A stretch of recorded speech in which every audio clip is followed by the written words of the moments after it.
SMBH News. I'm Kelly, and today I have with me Joanne, Peta, and Andrew to talk about the California's new laws that have been put in place last year in November, Prop 47. Can you tell us a little bit more about this, Peta? Of course. Prop 47, as known as the Safe Neighborhood and Schools Act, will reduce penalties for certain crimes. The initiative reduced the classification of the most non-serious and non-violent property and drug crimes from a felony to a misdemeanor. And why would we want to pass such a law? Maybe Andrew could fill us in. Well, Kelly, one of the reasons is that lesser punishments for low-level offenders would enhance public safety by focusing law enforcement on more serious and violent crimes. Thanks, Andrew. Although some say that California ballot initiative isn't living up to its promise. Joanne, can you tell us more? Precisely, Kelly. Prop 47 reclassified a wide range of crimes from felonies to misdemeanors. This means shorter sentences for more serious crimes like stealing firearms, identity theft, and possessing dangerous narcotics such as cocaine and date rape drugs.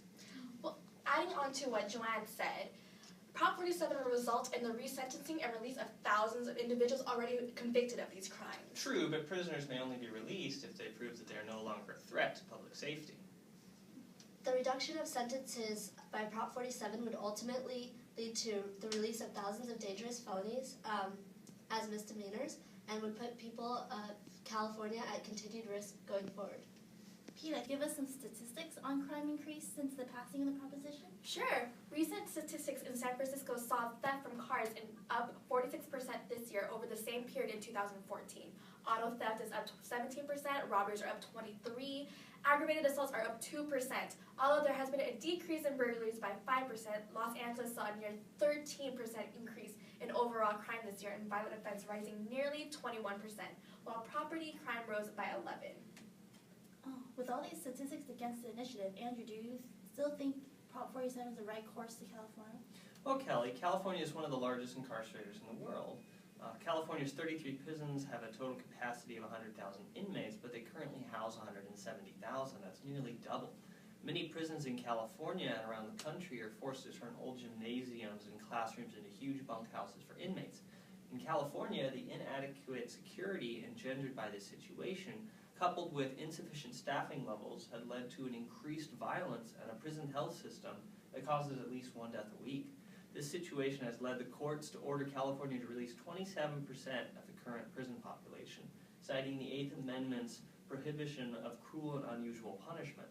Prop 47 will stop the waste of prison space on low-level, nonviolent crimes. Thank you, Andrew. We recently spoke to an ex-prisoner to get her thoughts on California Prop 47. Take a look at what Adriana has to say. If I ever am ready to change, this prop would make it easier for me to find a job. I know it's up to me to change, but I'm not gonna lie, I'm still not ready to quit. Peta, did you have anything else to add on Prop 47? Yeah, Prop 47 also changes the lowest level nonviolent drug possession and petty thefts from felonies to a simple misdemeanor. It authorizes resentencing for anyone incarcerated for these offenses and poses no threat to public safety. These changes apply to juveniles as well as adults. Well, yes, but Prop 47 goes beyond petty crimes. It rewrites our laws to make it easier for violent three-strike felons to get early release. The proposition rewrites our laws to benefit criminals by changing street crimes to lesser misdemeanors. Doing so will increase the rate in which criminals illegally purchase or steal guns, which are often used to commit violent crimes. In a report drafted by LA County Chief Executive Office, the jail population decreased from about 18,000 to 15,360 inmates in January of this year. Joanne, what is your understanding of this report? Well, with some county sentence inmates serving more time, the population has since rebounded to 17,000. Interestingly, some people caught carrying drugs or drug paraphernalia are not being arrested at all. Narcotics in areas patrolled by the Sheriff's Department are down by 38% from November 5th, 2014 to January 5th, 2015, compared with the same period a year ago. By the end of January 2015, according to the Sheriff's Department, the decrease in narcotics arrests was even greater, down by 48% from a year ago. That is interesting. Thanks, Joanne. Now we are going to an interview with a cop who has a unique perspective on the whole issue. Or a solution on Prop 47 could be funneling offenders into treatment before they even see a judge. Since the government saves $150 million to $250 million, this money can be used to help offenders with any treatment they need. Andrew, do you have anything else to add to this? Sure. Proposition 47 stops government waste and directs hundreds of millions from prison spending to K through 12 and treatment. A notable example is Texas. In 2007, they stopped prison expansion plans and instead used those funds for probation and treatment. It reduced its prison population, closed 3 facilities, and saved billions of dollars, putting a large part of the savings into drug treatment and mental health services. That's right. It's also important to note that in Texas, violent crimes rates are lower since 1977.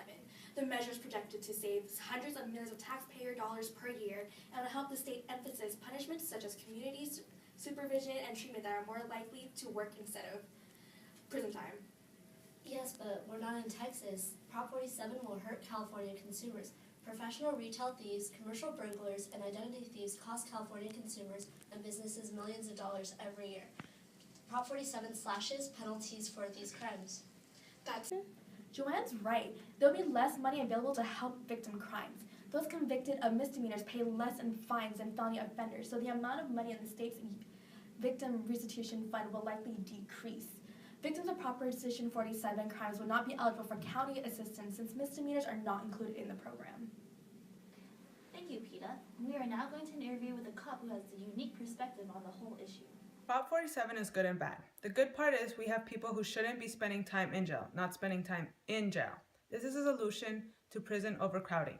The bad part of Prop 47 is that there is no hammer to force people who needed treatment to get it. Andrew, in light of what Officer Parker said, how would you reply in favor of the Proposition 47? Officer Parker makes some great points, but California counties will save hundreds of millions annually, and state prison reductions will generate between $0.75 and $1.25 billion in savings over the next 5 years alone. Those savings will be shifted into K through 12 programs, into victim services, and into mental health and drug treatment programs. Yes, but California spends about $62,000 per prisoner each year and $10 billion overall on its correction system. That is larger than the entire state budget of 12 other states. Meanwhile, California spends only about $9,200 per K-12 student, and the average salary of a new teacher is only about $42,000. California built 22 prisons in 30 years, but only one public university. That should tell you something. At the very least, Proposition 47 is California's cry for treatment over incarceration, favoring the downgrade of penalties for nonviolent crimes. In theory, the initiative will improve public safety, correct the overpopulation of California prisons, and redirect hundreds of millions of dollars to treatment programs and school funding. Early statistics have shown a spike in incidents of domestic violence and rape. Could it be correlated to Prop 47? Where is the state at in terms of developing programs designed to be alternatives to incarceration, which is part of the Prop 47 legislation? There are certainly some questions surrounding what role Prop 47 may or may not play. Thanks for joining us today on SBMH News.